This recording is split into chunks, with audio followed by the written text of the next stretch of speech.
She was just a maid, accused of stealing by the billionaire she'd served for years, dragged to court with no lawyer, no support, and no one willing to believe her. Until the billionaire's own son walked into the courtroom holding a folder and spoke 7 words that changed everything they thought they knew. Before we continue with this story, don't forget to subscribe to the channel, like the video, and tell us in the comment below where you're watching from. We love to know that. Sophia Hale had worked as a housemaid for the Ward family for nearly a decade. She knew every sound the grand Ward estate made.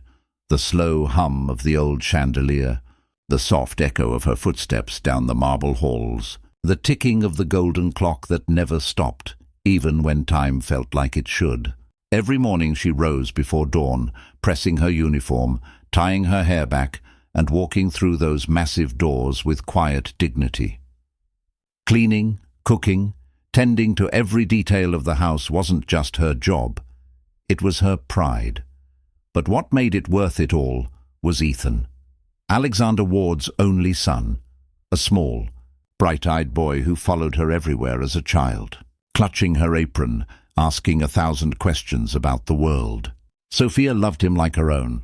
They'd spend afternoons laughing in the garden, reading stories on rainy evenings when the house grew quiet. She had watched him grow from a little boy afraid of thunder to a curious, clever child who reminded her why kindness mattered. To him, she wasn't just the maid. She was family, but not everyone in that mansion saw her that way. Margaret Ward, Alexander's mother, ruled the household with an iron tongue and colder heart. Her words could slice through silence sharper than glass. She never trusted Sophia, not once, no matter how many years of service or how spotless her record. Sophia endured it all, the harsh tone, the suspicion in Margaret's eyes, because she believed loyalty would someday speak for itself, until the morning it didn't. It began with panic. A priceless family heirloom, a ring passed down through generations, had vanished from the velvet box in Margaret's room. The ring wasn't just jewelry, it was the family's legacy, said to represent the Ward honor itself. Margaret's voice filled the mansion like thunder. Within minutes, servants froze, whispers spread, and before anyone could think, her finger pointed straight at Sophia. "She's the only outsider here," Margaret declared, her voice echoing off the high ceilings. She had access.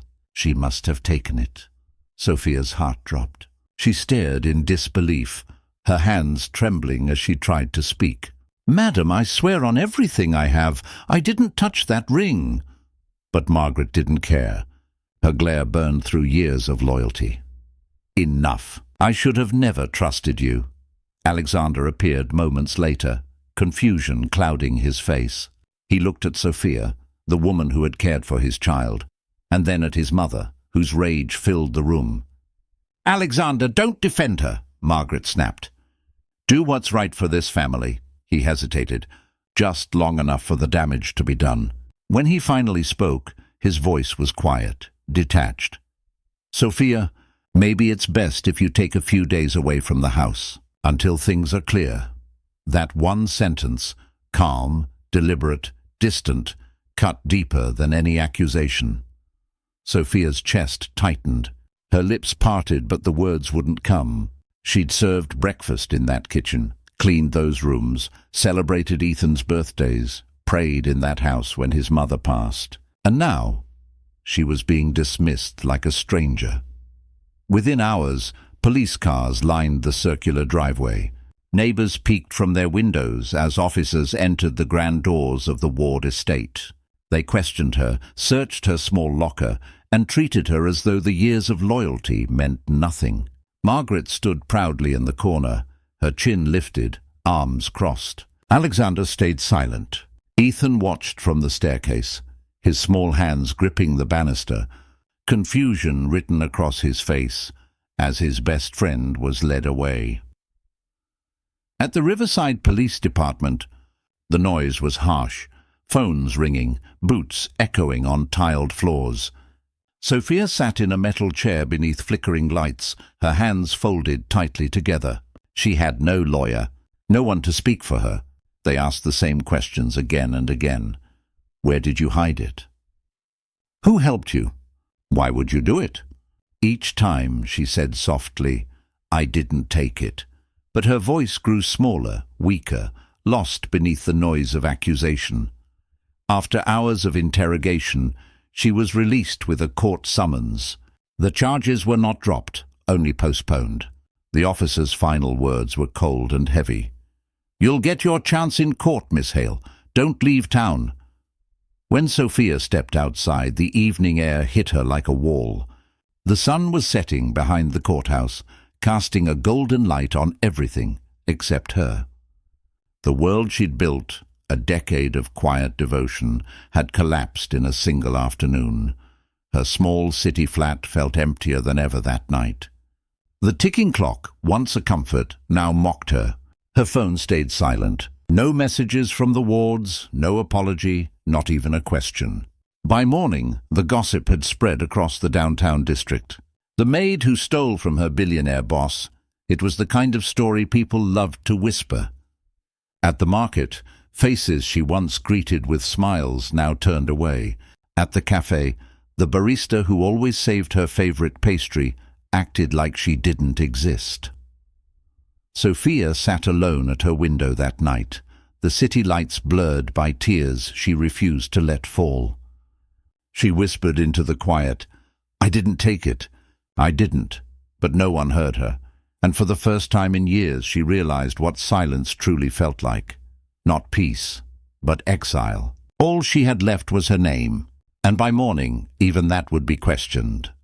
Days turned into weeks, and the world that once knew Sophia Hale as loyal and gentle now saw her as something else, a thief in disguise. Her city flat was no longer a home, just four walls holding her shame. The neighbors who once smiled now whispered. The grocer who used to offer her fresh bread every morning avoided eye contact. When she walked through the downtown district, people leaned in to gossip as though her story were entertainment. Sophia tried to stay invisible, moving quickly, keeping her head down. But whispers have sharp edges. They cut even when you pretend not to hear. Inside her apartment, silence was heavier than before. She would sit at the table, tracing circles on the wood, waiting for a knock that never came. Every corner of that small space reminded her of what she had lost. Not the mansion, not the job, but the sense that she mattered to someone, and worst of all, she couldn't stop thinking about Ethan. The last time she saw him was that terrible day at the mansion, standing halfway down the staircase, his small face pale and confused. His eyes had asked questions he couldn't speak aloud. Sophia kept seeing that look every night before she closed her eyes. Did he believe her?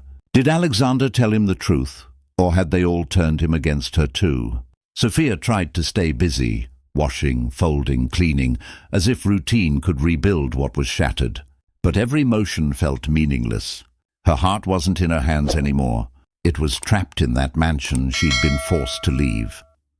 When the mailman slid an envelope under her door one morning, she didn't open it right away. Her instincts told her what it was, the court notice. When she finally unfolded the letter, the words hit her like a weight. You are hereby summoned to appear before the Central County Courthouse in 3 weeks. Her stomach tightened. No lawyer, no witnesses, no money, just her, standing alone against a family that could buy the truth if they wanted to. She looked around her tiny living room, the peeling wallpaper, the old lamp flickering in the corner. It wasn't much, but it was all she had, and soon even that might be gone. That night, Sophia sat by the window, staring at the faint lights of the Ward estate glowing across the hills in the distance. It looked calm, untouched, safe, the opposite of what she felt. She remembered the warmth of the kitchen, the sound of Ethan's laughter echoing down the halls, the way Alexander used to thank her for her work with quiet sincerity. And she remembered Margaret's eyes, cold, unblinking, the moment she said, "You don't belong in this family," Sophia whispered into the dark. "I didn't take anything." The city didn't care. By the second week, the loneliness began to twist into something else, guilt. Not because she had done anything wrong, but because she felt responsible for the mess her name had become. She couldn't step outside without feeling judged. At the grocery store, she caught a glimpse of her reflection in the freezer glass. Tired eyes, sunken cheeks, hair no longer neat. She barely recognized the woman staring back. Every night she replayed the day of the theft in her head. The hours, the rooms, the faces. She remembered cooking breakfast for the wards that morning, preparing Margaret's tea just the way she liked it. She remembered Ethan running into the kitchen, showing her a crayon drawing he'd made for his father. She remembered folding the laundry, scrubbing the marble steps, wiping the silver frames. Every detail was clear, except for the part that mattered most, the moment the ring disappeared. That part was a blank she couldn't fill, no matter how hard she tried. As days passed, her fear of being forgotten grew stronger than her fear of being judged. No calls from Alexander, no visits, no word from Ethan. It was as if the family she'd devoted her life to had erased her entirely. The shame followed her even in sleep. In her dreams, she stood in front of a courtroom full of faces, all whispering her name. No one spoke for her, not even Alexander, not even the boy she once called my sunshine. One night she woke up to the sound of rain. The city outside was blurred and grey, but for a moment she imagined Ethan out there, maybe looking for her, maybe remembering her. The thought brought tears she couldn't hold back. She pressed her hands over her face and whispered, "You know I didn't, don't you? You know me." The next morning, a faint knock echoed through the apartment. Her heart leapt. She rushed to the door, only to find no one there. Just a folded piece of paper slipped beneath the crack. When she picked it up, her breath caught. It was a child's drawing, rough lines, bright colors.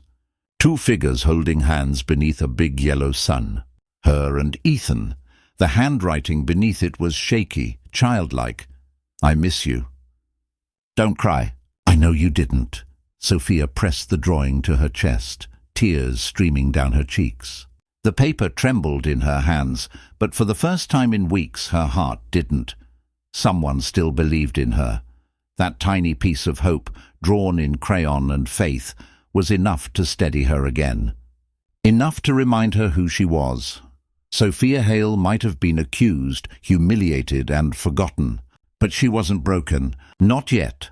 That night, she carefully pinned Ethan's drawing to her wall, and beneath it she whispered, "For you, I'll fight back."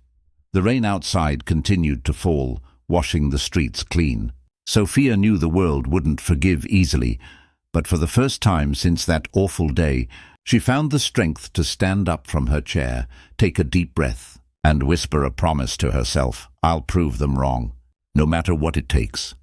The next few days passed in a haze of restless thoughts and unanswered questions. Sophia barely ate, barely slept. The weight of the upcoming court date pressed on her chest like an anchor. Every morning she would wake up, sit by the window with Ethan's drawing still pinned to the wall, and whisper, "Just a little longer. I'll find a way." But finding a way seemed impossible. She had no lawyer. No one to guide her through the complicated maze of court filings, hearings, and legal terms she didn't understand. Every time she tried to read through the documents, the words blurred together. Motion, affidavit, deposition. None of it made sense. Then one afternoon, as she was returning from the grocery store with a paper bag half full of bread and milk, she noticed a small sign outside an old brick building, Carter and Associates, Legal Aid Center. She stopped in front of the glass door for a moment, staring at her reflection. Her hair was tied loosely, her eyes dull from exhaustion. She looked like someone defeated, and she hated that. Still, something inside her whispered, "Try once more." Inside, the place was small, almost forgotten. A few desks, stacks of papers, the faint smell of coffee. Behind the counter sat a young man with brown hair and kind eyes, typing on an old computer. When he looked up and smiled, it felt genuine. "Can I help you, ma'am?" Sophia hesitated, clutching the strap of her bag. I need advice. I was accused of something I didn't do. I don't have a lawyer," and her voice faltered. For weeks, she had been speaking to walls, to silence. Saying the words out loud again felt heavier than she expected. The young man stood, motioning for her to sit. "My name's Ryan Carter," he said gently. "Tell me everything." And she did. From the missing ring to the accusation, the humiliation, the arrest, the silence that followed, every detail poured out between shallow breaths and trembling hands. Ryan didn't interrupt once. He just listened, his brow furrowing slightly at certain moments, his pen moving across the page as he took notes.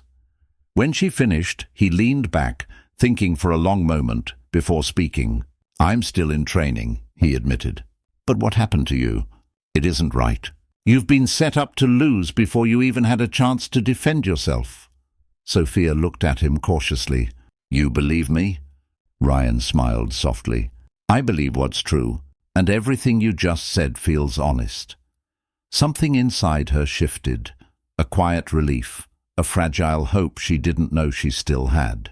He continued, "I can't represent you in court myself, but I can help you prepare your case. We'll organize your records, write your statement properly, and get you someone who'll actually listen." Sophia nodded slowly. "I don't have much to pay." "I'm not asking for payment," he said firmly. "Let's just start." That day marked the first time in weeks she didn't feel completely alone. Ryan spread her documents across the table. Pay slips, work references, letters of recommendation, all the proof of her years of honesty. Together they began sorting through them, one by one. "Every story leaves a trail," he said, tapping the papers. "We just have to find yours." As they worked, Sophia noticed how careful he was, reading every word, asking gentle questions, and writing down every inconsistency in the accusations.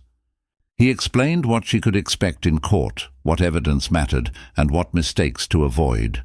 It wasn't much, but it was more help than anyone had offered her since the day her life fell apart. When she left the legal aid office that evening, the sky was painted in shades of orange and gold. For the first time in a long while, she didn't feel afraid of tomorrow. She stood outside for a moment, letting the wind brush her face, clutching her folder tightly to her chest. Someone finally believed her again. Meanwhile, in the grand halls of the Ward estate, Margaret was doing the exact opposite. Where Sophia was trying to clear her name, Margaret was building a wall of lies stronger than ever. She sat in her private parlour, a glass of wine in hand, while her newly hired attorney, Vincent Cole, flipped through the case file. "You understand, Mrs. Ward," he said, "we can make this simple. You're a respected figure. Your word carries weight. The public already thinks she's guilty. We'll just make sure the court sees it the same way." Margaret smiled faintly. "Good. I don't want any delays. The sooner she's punished, the better." Her tone was sharp, steady, but underneath it was fear. Fear that if she let this go on too long, the cracks in her story might start to show. Vincent nodded. "I'll handle it." And with that, the campaign began. Reporters received anonymous tips. Tabloids printed stories calling Sophia a dishonest servant, and social media filled with speculation. Sophia didn't even need to read them. The glances from strangers in the street were enough to tell her what the world thought. One morning she opened her front door to find a newspaper left on her steps. The headline read, "Former ward maid under suspicion, jewel still missing." Her stomach dropped as she read the article.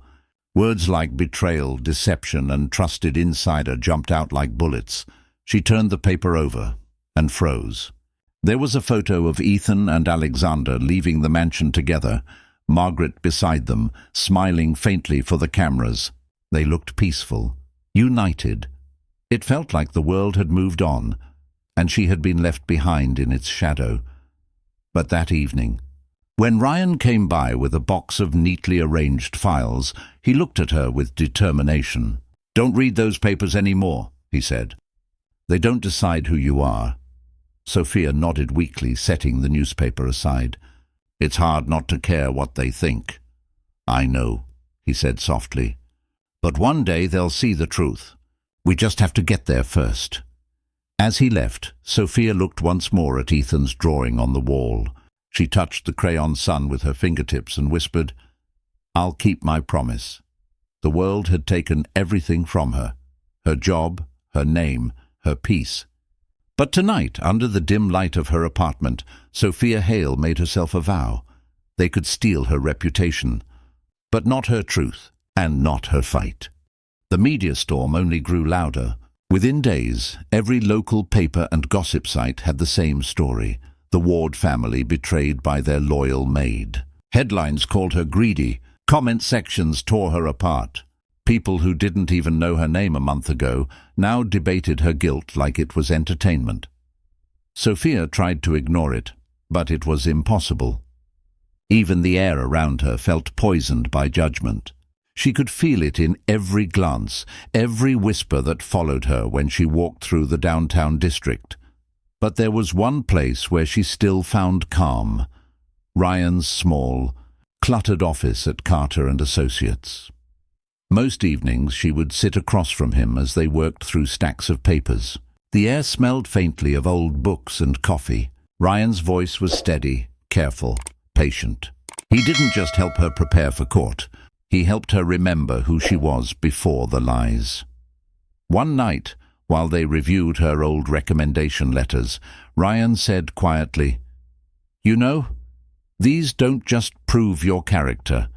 They show your consistency. Everyone who wrote these mentioned the same thing: honesty.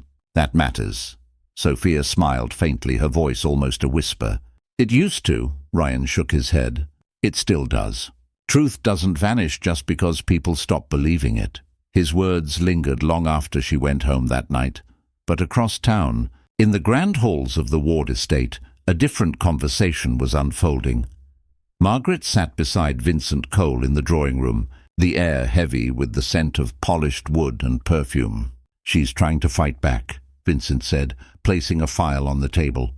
"A young intern's helping her, someone named Ryan Carter. He's inexperienced but persistent." Margaret raised an eyebrow. "Persistent doesn't win cases. Power does." Her voice was sharp, steady, the kind of tone that didn't leave room for disagreement. "Make sure every story, every article, every whisper stays on our side. I want her name buried before she ever stands in front of a judge." Vincent gave a thin smile. "Consider it done." And so it continued. Margaret called her friends in media, arranged anonymous statements from supposed witnesses, and spread her version of the story like wildfire.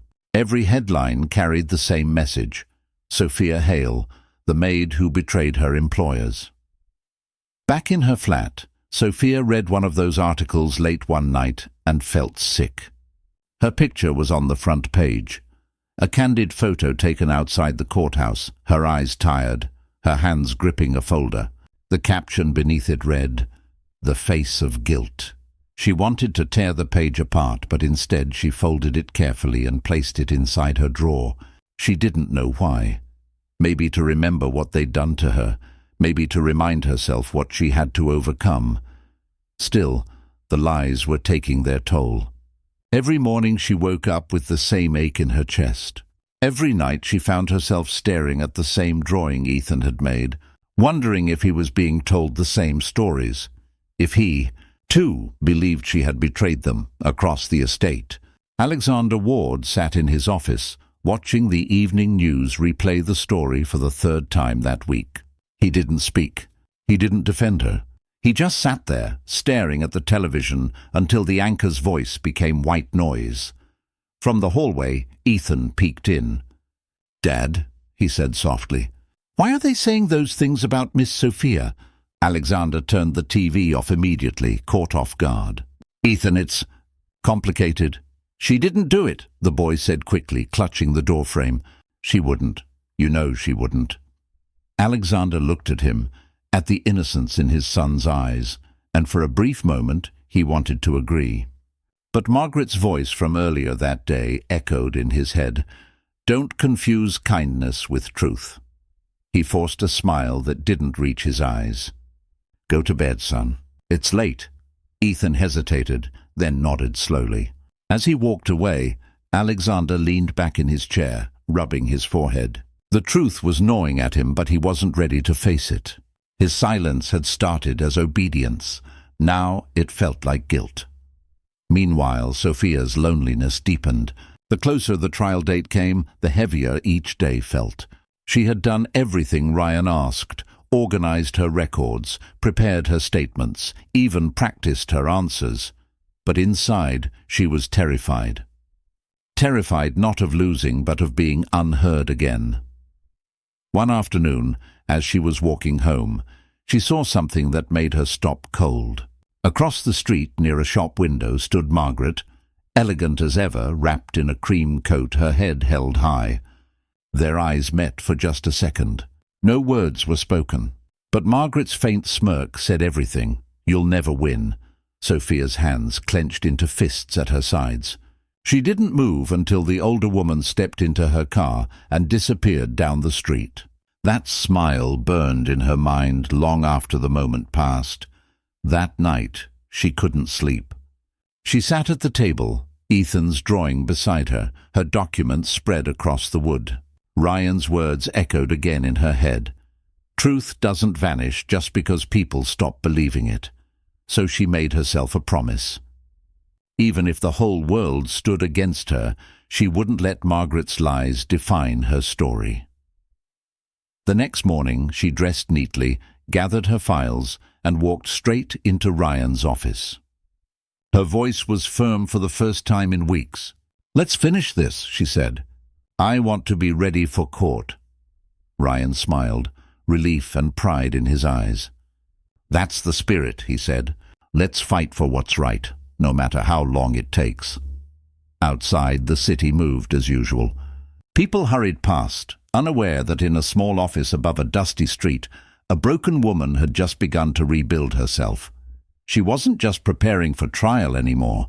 She was preparing for redemption. Inside the Ward estate, silence had a new weight. It wasn't the peaceful kind. It was the kind that pressed against walls and echoed through hallways like a ghost that refused to leave.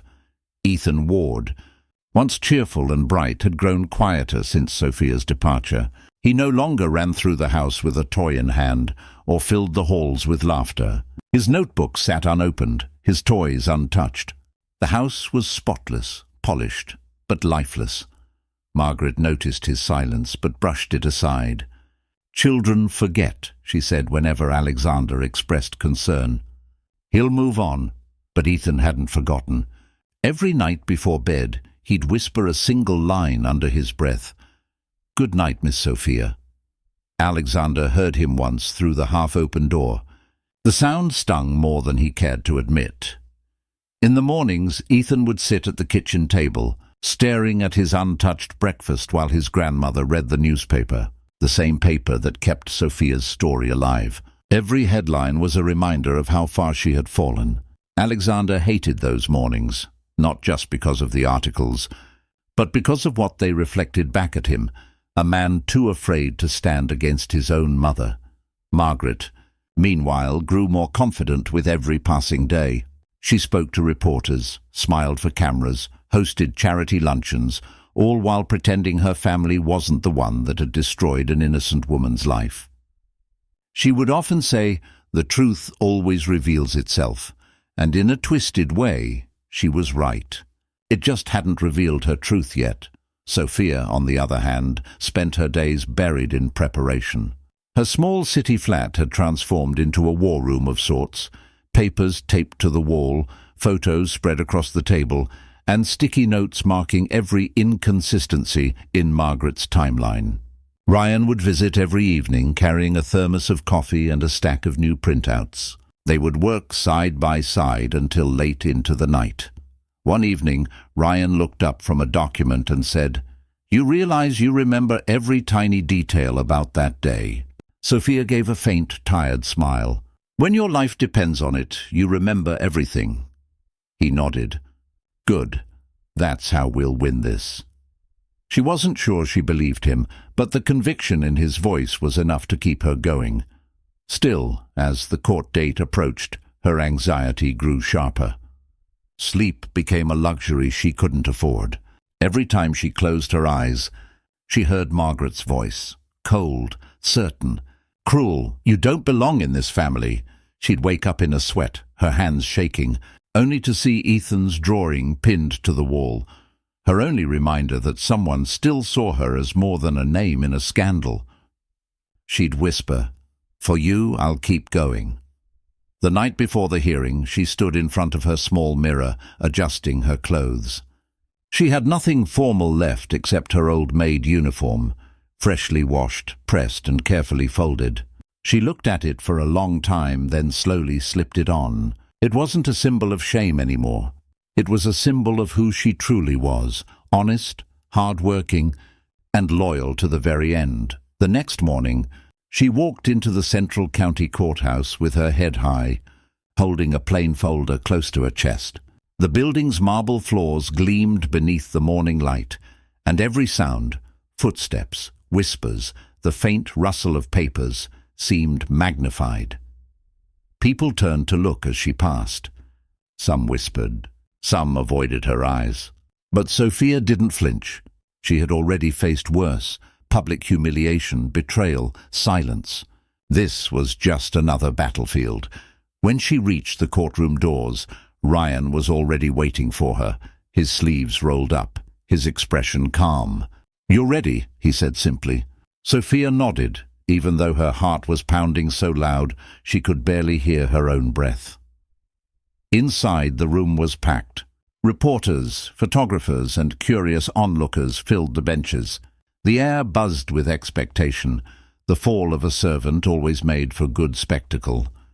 At the front sat Judge Palmer, reviewing documents. His expression was unreadable, his tone clipped and controlled. Across from Sophia stood Vincent Cole, immaculate in his tailored suit, already whispering something to Margaret, who sat beside him, poised and confident as always. Alexander was there too, sitting one row behind his mother, eyes lowered, hands clasped tightly together. And beside him, looking small and nervous, was Ethan. Sophia's gaze softened for a moment when she saw him. He caught her eyes and gave a tiny, hesitant wave. It was the first kindness she had seen in weeks. Then the proceedings began. Vincent stood first, his voice echoing through the room. "Your Honor, this case is straightforward. The defendant, Miss Sophia Hale, used her access to the Ward estate to steal a priceless family heirloom. She was the only non-family member with unrestricted access to the jewelry room. The evidence, though circumstantial, points entirely in her direction." Sophia sat still, her hands clasped in her lap. Her throat burned with the need to speak, but she waited. Vincent continued, his tone sharp and persuasive. "She was trusted. She was given everything, and she betrayed that trust." He turned briefly, glancing toward the audience, knowing reporters were hanging on every word. "Theft is not just about money, Your Honor. It's about character. And in this case, it's about betrayal." Ryan leaned over to Sophia and whispered, "Don't let his words shake you." She nodded faintly, focusing on her breathing. When Vincent finished, he returned to his seat with a satisfied smile. Margaret looked pleased, almost triumphant. Then it was Sophia's turn to speak. She stood slowly, the legs of her chair scraping softly against the floor. She could feel every pair of eyes watching her, waiting for her to stumble. Her hands trembled as she opened her folder and looked toward the judge. "I've served that family for 10 years, she began, her voice soft but steady. "I cleaned their home, cooked their meals, took care of their son. I gave them everything I had." She paused, her throat tightening. "I didn't steal that ring. I never touched it, and I don't know why I was blamed, but I know what I lost because of it." The room was silent. Even the reporters had stopped writing. Sophia's gaze moved to Alexander for a brief moment, but he didn't look up. Then she looked at Ethan. The boy's eyes glistened with tears he was too young to hide. She swallowed hard and continued, "All I ever wanted was to do my job with honesty. That's who I am, and that's what they took from me, not just my work, but my name." Judge Palmer's expression didn't change, but his hand stopped moving over his notes. Sophia sat back down slowly, her heart racing. She had said her truth, and for now that had to be enough. The courtroom was heavy with silence, the kind that thickens the air and tightens every breath. Sophia sat still, her hands resting on the folder in her lap. She had spoken the truth, but truth alone had never been enough for people like the Wards. Not in their world, a world polished with wealth, guarded by lies, and deaf to those who served it. Judge Palmer's gavel tapped softly as he nodded toward the prosecutor. "Mr. Stone, you may proceed." The man stepped forward, sharp suit, measured tone, every movement deliberate. He wasn't there to find justice. He was there to win. "Your Honor," he began, "the defendant's emotional plea may sound convincing, but emotions do not change facts." The jewel was kept in a locked room. Only 3 individuals had access: Mrs. Margaret Ward, her son Alexander Ward, and Miss Sophia Hale. The first 2 are the victims in this case. The third is the accused. His words dripped with authority. Every sentence was crafted to crush her. Sophia kept her eyes down, refusing to show the fear clawing inside her chest. Mr. Stone continued, "The defendant's actions after the alleged theft further reveal her guilt. She left the estate in a rush. She made no attempt to assist in the search, and she has no alibi for the exact hour the item went missing." He looked directly at her then. "Tell me, Miss Hale, if you are so innocent, where were you that night?" Sophia's lips parted, but no sound came out. She had already told them, again and again. She'd been in the kitchen, cleaning like every night. But no one wanted to hear that story anymore. Ryan leaned forward, whispering, "Stay calm. Don't let him trap you." Mr. Stone smirked, sensing her hesitation. "No answer?" he pressed. Sophia exhaled, finally meeting his gaze. "I was doing my job, like I always did." Her voice trembled, but the truth in it was unshakable. The prosecutor scoffed. "Convenient." Margaret's faint smile from across the room was like a knife. When the questioning ended, Sophia sank back into her chair. The weight of every stare in that room pressed down on her shoulders. She had come to defend herself, but it felt like she was standing trial for daring to exist. Ryan spoke next, presenting their limited defense: character statements, letters from former employers, notes from the legal aid office. But compared to the Ward family's influence, it all looked small, almost fragile. When he finished, the judge nodded curtly. "The court will recess for lunch. We will reconvene in 1 hour." As people began to stand, Sophia stayed seated. She couldn't move. Her legs felt weak, her throat dry. Around her the hum of conversation blurred into a low, mocking buzz. Margaret rose gracefully, straightening her pearl necklace before turning to her lawyer. "She's crumbling," she whispered, her tone almost amused. Vincent smirked, as expected, but just as they walked past, a soft voice broke through the noise. "Grandma." Margaret froze. Ethan was standing beside her, his small hands gripping the edge of her coat. "Why are they so mean to Miss Sophia?" Margaret's smile vanished. She crouched down, forcing calm into her voice. "Ethan, sweetheart, this is not your concern. Miss Sophia made a mistake. You'll understand when you're older." He frowned, shaking his head. "She didn't do anything wrong." Alexander turned sharply. "Ethan," but the boy didn't stop. His voice, though small, carried through the courtroom. "She didn't take your ring, Grandma." "I know she didn't." Dozens of heads turned. Reporters paused mid-sentence. Cameras clicked. Margaret's face stiffened. "Ethan, not another word!" The nanny rushed forward, guiding him toward the door. The murmurs in the courtroom grew louder. Sophia watched the scene unfold, her heart breaking and healing at the same time. The boy's words had lasted only seconds, but they pierced deeper than any argument she could have made. He still believed her. When everyone left for the recess, Sophia remained seated, staring at the empty floor. Ryan returned with a cup of water, setting it gently beside her. "You're shaking," he said quietly. "I'm fine," she lied. "No, you're not. But you're still standing, and that's what matters."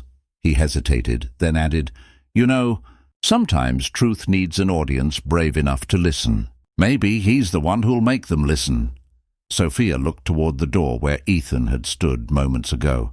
Her eyes softened. He shouldn't have to be brave. He's just a child. Ryan gave a sad smile. Children often see what adults refuse to. After the break, court resumed. The air felt tighter now.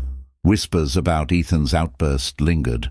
Even Margaret looked less composed, her hands fidgeting with her bracelet as Judge Palmer entered.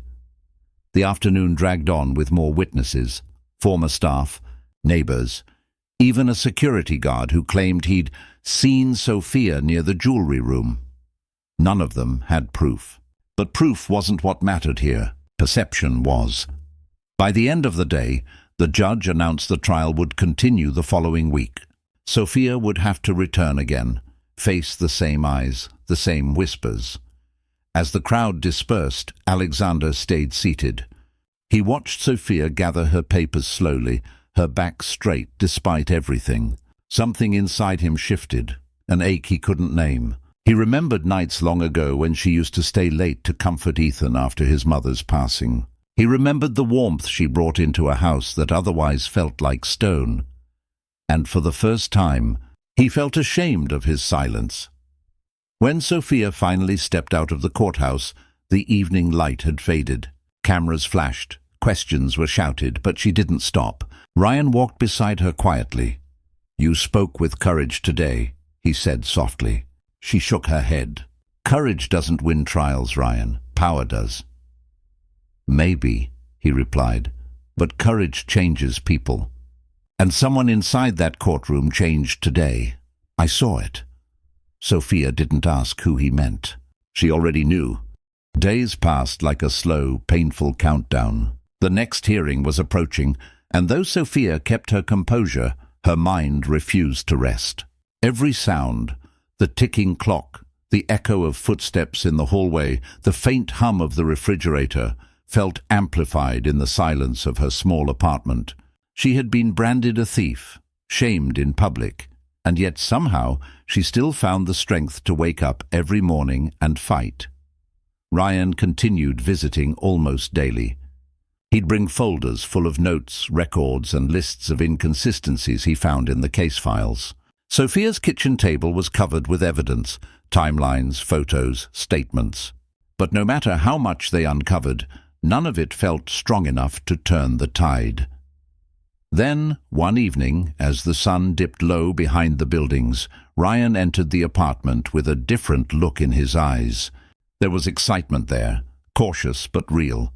"I think we have something," he said, setting his bag down. Sophia turned from the stove, a faint spark of hope in her voice. "What did you find?" He handed her a printed report. A few years ago, the Ward estate installed a new security system. Cameras were placed in all main hallways, including the one leading to the jewelry room. Sophia blinked, confused. "But they said there was no footage." Ryan nodded. "That's the strange part. The system log shows the hallway camera was manually turned off the night of the theft, for exactly 1 hour. The same hour the ring supposedly went missing." Sophia's breath caught. Her mind raced back to that night. The sounds, the faces, the timing. "So someone turned it off on purpose." "Exactly," Ryan said. "And according to maintenance records, only 2 people had the access code, Margaret and Alexander Ward." The air went still. Sophia didn't speak for a long moment. Her hands trembled slightly as she set the report down. This could prove something, couldn't it?" Ryan nodded carefully. "It could raise serious doubt. But without direct proof of who did it, it's not enough to clear you entirely." Sophia exhaled slowly. "They'll bury this too." "Not if we move first," Ryan replied. "We'll submit this as supplemental evidence to the court." The next morning, they did exactly that. But just as Ryan predicted, the court's response came back cold, insufficient to alter case direction. No further investigation was ordered. Sophia stared at the rejection letter for a long time. It felt like every effort was swallowed by the same system that had already decided her fate. Ryan placed a hand on her shoulder. "We'll find another way." Don't lose faith. But faith was the hardest thing to hold on to when everyone else had already let it go. Meanwhile, inside the Ward estate, Margaret received a phone call that evening. Vincent Cole's voice crackled through the line. They found the security log. Margaret's fingers tightened around her wine glass. And the intern submitted it to the court. It was denied for now, but if it gets attention, it could become a problem. Margaret's voice turned sharp. Then make sure it doesn't. I don't care what it costs. This ends before it begins. After hanging up, she stared at her reflection in the large mirror across the room. For a moment, her confident mask slipped, revealing something colder, fear. Because deep down, she knew the truth always found cracks to crawl through. The next few days blurred together. Sophia felt herself drifting between exhaustion and determination. Some mornings, she couldn't find the will to move. But then she'd glance at Ethan's drawing and remember why she couldn't stop now. It was during one of those long nights, while reviewing the case documents yet again, that a knock sounded at her door. When she opened it, a woman stood there, mid-20s, dark hair neatly tied back, a calm but curious expression. "Miss Hale?" The woman asked politely. "My name's Clara Hayes. I'm a lawyer. I've been following your case." Sophia frowned. "Following my case?" Clara nodded. "Yes. It's been circulating in legal circles. Something about the inconsistencies, the bias, the lack of defense. I wanted to see the files myself." Ryan stepped forward from behind Sophia, cautious. "We've already got things under control." Clara gave a small, understanding smile. "I'm sure you do, but I think I can help." Sophia hesitated, studying her face. There was something about Clara. Her voice carried conviction, not pity. She stepped aside. "Come in." Within minutes, Clara was sitting at the table, scanning through the piles of paperwork. Her eyes moved fast, focused, calculating. "These reports?" she muttered. "They contradict each other. Witness 1 says you were cleaning the kitchen at 9 p.m. Witness 2 says you were upstairs at the same time." "That's impossible." Ryan nodded. "Exactly. We've been trying to highlight that." Clara looked up. "And this so-called character testimony from the gardener? It's unsigned." Sophia blinked. "It is?" Clara nodded again. "Half of this evidence wouldn't hold in a fair trial. Whoever's managing the case on the other side, they've built it on sand." Sophia felt her throat tighten. "So you believe me?" Clara leaned back in her chair. "I don't believe or disbelieve, I see. And what I see is a miscarriage of justice." The words sank deep into Sophia's chest. For months, she'd been fighting to make someone see what she saw, that she was innocent. And now, finally, someone did. Clara closed the folder. "I want to take over your defense. You've been playing defense long enough. It's time to start fighting back." Ryan looked surprised but hopeful. "You'd really do that?" Clara smiled faintly. "I became a lawyer for people like her, so yes, I would." For the first time in months, Sophia felt something she had almost forgotten the shape of: hope.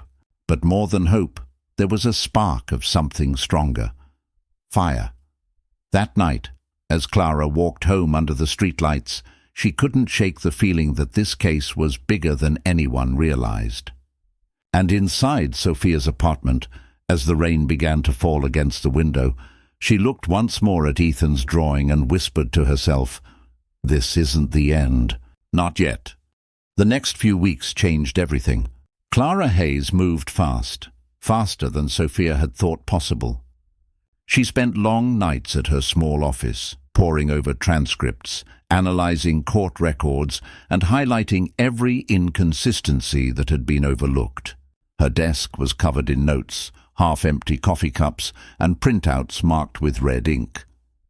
Sophia visited often, sitting quietly as Clara worked, trying not to disturb her. Sometimes Ryan would join them, his eyes scanning documents beside her. Together they formed something the case had never had before, a team that cared. One evening Clara said, "This isn't just about your innocence anymore, Sophia. It's about proving how far they went to destroy you." Sophia nodded slowly, the weight of those words settling deep in her chest. They never wanted truth. They wanted silence. Clara's expression hardened. Then we'll give them the opposite.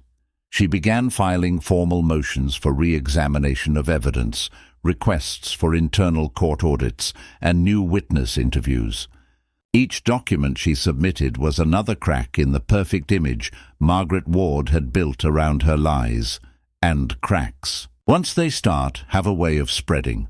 At the Ward estate, Margaret noticed the change immediately. Reporters started asking new questions. Articles that once condemned Sophia began including phrases like possible irregularities and missing evidence. The shift was small, but it was enough to make Margaret uneasy.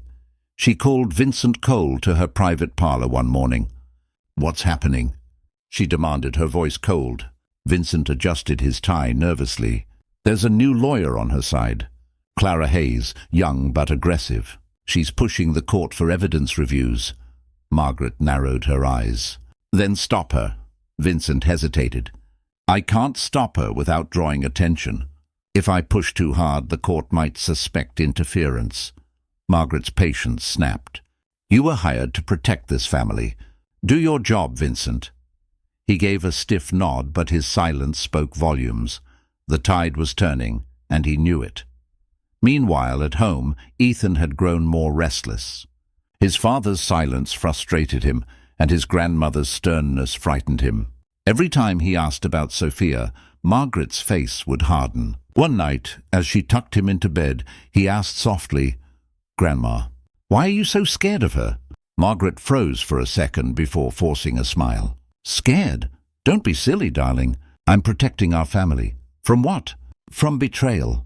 Ethan frowned. "But she never betrayed us." Margaret's tone turned sharp.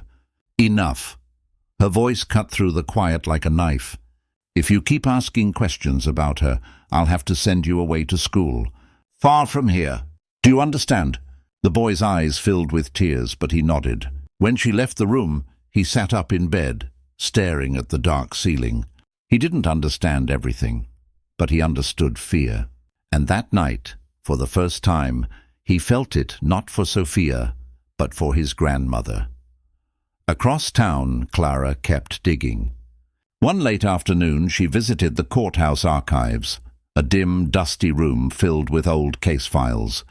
She spent hours flipping through folders until something strange caught her eye. The original police report from the night of the theft had two versions. One was stamped official copy. The other, buried underneath, had different witness statements, including a page mentioning a car seen arriving late that night. But in the official version, that page was gone. Clara's pulse quickened. She photographed everything. Then she called Ryan. "Meet me at Sophia's apartment, now." When the three of them sat down that evening, Clara spread the photos across the table. "They altered the report," she said firmly. "Someone removed pages, the ones that might have shown another suspect." Sophia's hands trembled slightly as she traced the edges of the photos. Who could have done that? Clara's eyes darkened. Whoever had the power to make it disappear. For a moment, no one spoke. Then Ryan said quietly, "Margaret Ward." The name hung in the air like smoke. Sophia exhaled, closing her eyes. "It's always been her," Clara nodded. "Then it's time we prove it." That same night, Alexander sat alone in his office. He had spent weeks trying to ignore the growing noise, reporters calling, investors whispering, even his own conscience nagging louder with each day. But tonight, he couldn't ignore it anymore. He opened a drawer and pulled out a flash drive, one that contained years of security backups from the estate's old system. He had avoided looking at it, afraid of what he might find. When he finally clicked through the folders, one video froze him in place. It was from the night of the theft, time-stamped exactly at the hour the jewel had gone missing. The footage showed a figure walking down the hallway outside the jewelry room. The video was grainy, but the posture, the way the person moved, was unmistakable. It wasn't Sophia. It was his mother. Alexander's hands began to shake. His throat went dry. He replayed the clip again and again, hoping he was wrong, but the truth stared back at him every time. For a long while he sat in silence, head in his hands. Then, finally, he whispered, "What have I done?" At the same time, Ethan sat in his room, staring at the drawing he'd made for Sophia, the one he'd hidden in his desk drawer. He could still remember that night, waking up thirsty, walking toward the kitchen, and seeing his grandmother near the hallway, holding something shiny in her hand. He had never told anyone, not even his father. But now he realized that memory wasn't just a dream. He took the drawing out and held it tightly, his small voice trembling. "I saw you, Grandma," he whispered. "I saw you." The next morning, Clara stood before her mirror, rehearsing the statement she would file that day. She had found enough. Not everything, but enough to open the cracks further. The truth was close, and soon everyone would have to face it. Across town, in a mansion built on lies, and in a modest apartment filled with hope, destinies were aligning for a reckoning that no one, not even Margaret Ward, could stop. The morning of the new hearing arrived under grey skies. Reporters crowded outside the central county courthouse, their voices buzzing with anticipation. Inside, the air was thick, part tension, part curiosity. Sophia sat between Clara and Ryan, her hands clasped, her heart steady but heavy. Today felt different. Alexander Ward entered quietly, guilt visible in the slump of his shoulders. He had seen the footage, his mother walking the hallway the night the ring disappeared. Every step he took toward the courtroom felt like walking through the wreckage of his own silence. Margaret arrived next, poised, proud, pretending control. Vincent Cole leaned close, whispering reassurance she didn't believe. And near the back, Ethan sat beside his nanny, clutching a folded paper, the same drawing he'd once given Sophia. His father didn't notice the way the boy's hands trembled. As the hearing began, the judge called for order, but before Clara could even rise to present new evidence, a small voice broke through the silence. "Your Honor," Ethan said. The entire courtroom turned. The boy stood, too small for the room, too brave for his age. "I have something to say." Margaret's face froze. "Ethan, sit down," she hissed. But he didn't. He walked forward, clutching the folder against his chest like a shield. Judge Palmer hesitated, then gestured gently. "Go on, son." Ethan opened the folder and held up a drawing, a crude sketch of a room with a small box drawn on the wall. His voice trembled but never broke. "I saw Grandma put something shiny in the safe. The night everyone said the ring was gone. She didn't see me." The words landed like thunder. Gasps rippled through the room. Margaret's face drained of color. "That's nonsense," she barked. "He's confused." But her voice shook. Her composure cracked. Clara stepped forward calmly. "Your Honor, we request an immediate search of Mrs. Ward's private quarters based on the child's direct statement." Vincent tried to object, but the judge silenced him with a raised hand. "Request granted. Officers will conduct the search immediately." The courtroom exploded with whispers. Reporters raced outside to deliver the breaking story. Margaret sat rigid, fury and fear flickering behind her eyes. Alexander could no longer look at her. Hours later, the search team returned from the Ward estate with evidence bags and photographs. The missing heirloom had been found, along with other valuables tucked away inside a hidden wall safe behind Margaret's mirror. The judge reviewed the documentation quietly, then looked up. "The court acknowledges discovery of the missing property. Charges against Miss Sophia Hale are suspended pending final clearance. The case will reopen under new investigation." The gallery erupted in stunned disbelief. Sophia sat frozen, tears slipping silently down her cheeks. For months she had lived beneath accusation. Now at last the truth had cracked through the darkness. Clara placed a steady hand on her shoulder. "It's over," she whispered. Sophia nodded weakly. "Not yet, but it will be."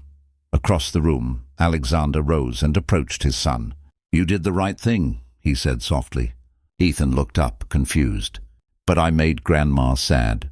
Alexander's eyes glistened. Sometimes the truth hurts before it heals. Margaret stood motionless, her world collapsing under the weight of her own deception. The cameras turned from Sophia to her, the once respected matriarch now exposed before everyone she'd tried to control.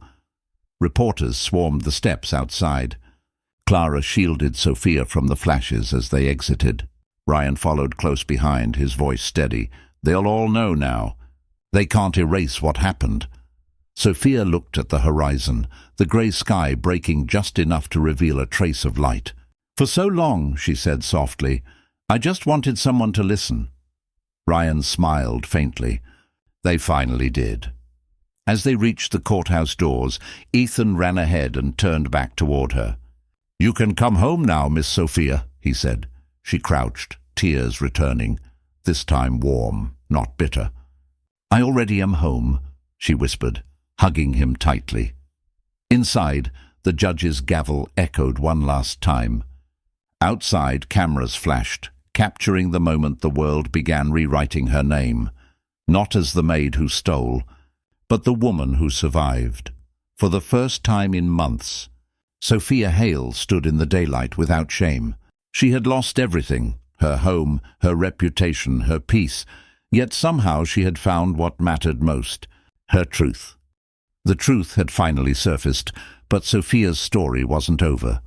In the weeks following the hearing, the world she had once feared began to shift. Newspapers that had painted her as a criminal now printed headlines, like Maid cleared after hidden evidence. Found at Ward Estate, the same people who once crossed the street to avoid her now stopped to apologize.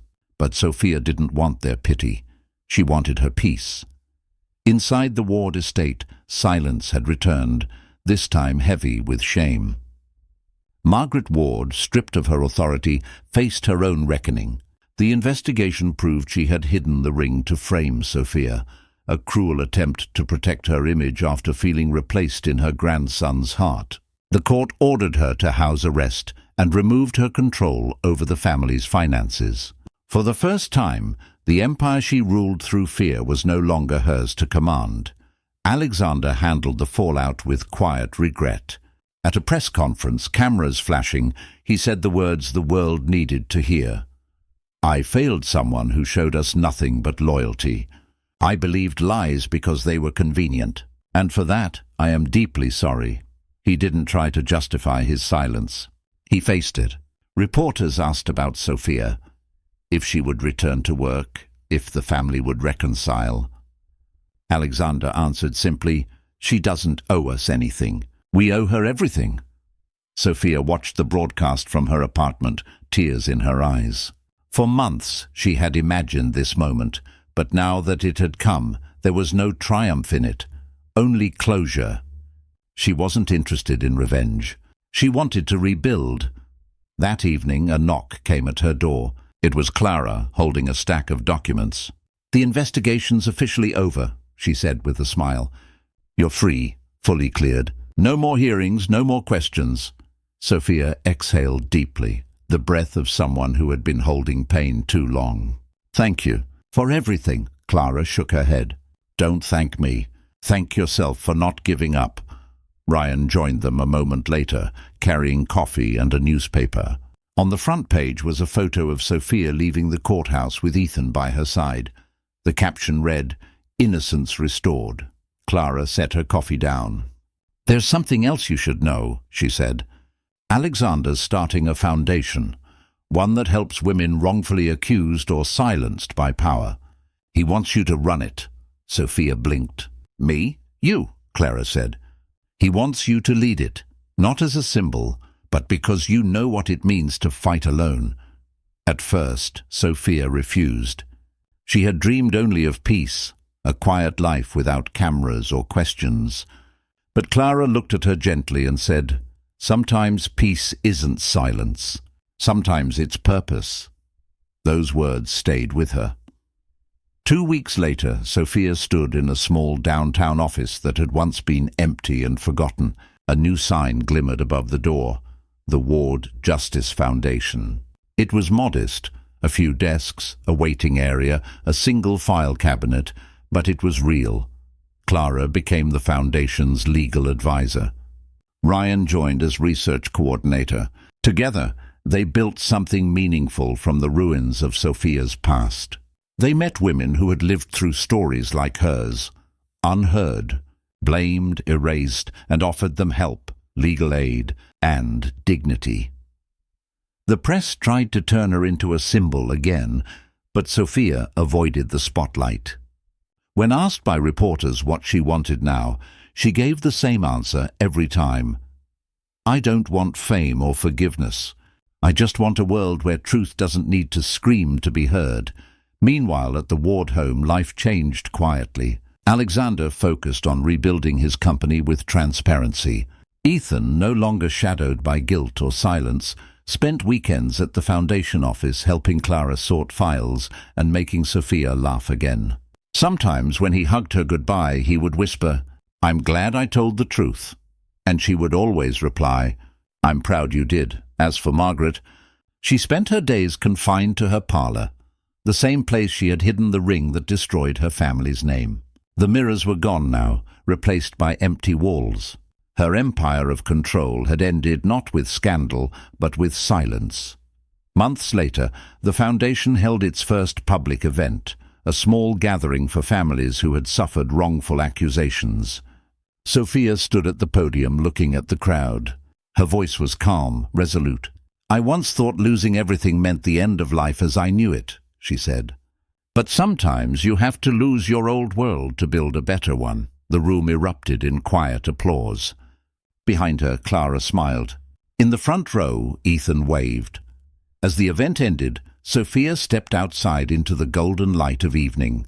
For a moment she just stood there, the air gentle, the city alive, her heart unburdened. The fight, the fear, the loneliness, all of it had led her here.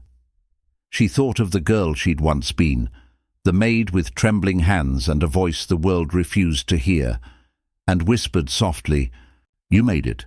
Sophia Hale had lost everything but her truth, and that truth had rebuilt her life, one honest word at a time. Finally, we've reached the end of this story. I'm truly grateful that you stayed till the end. It means a lot. Stories like this remind us that truth may bend, but it never breaks. If you felt something while watching, let me know in the comments. Tell me which part hit you the hardest or made you think the most. I read every single one, and if you want more stories filled with emotion, justice, and redemption, make sure to hit that subscribe button. Thank you for watching, and until next time, stay kind and stay strong.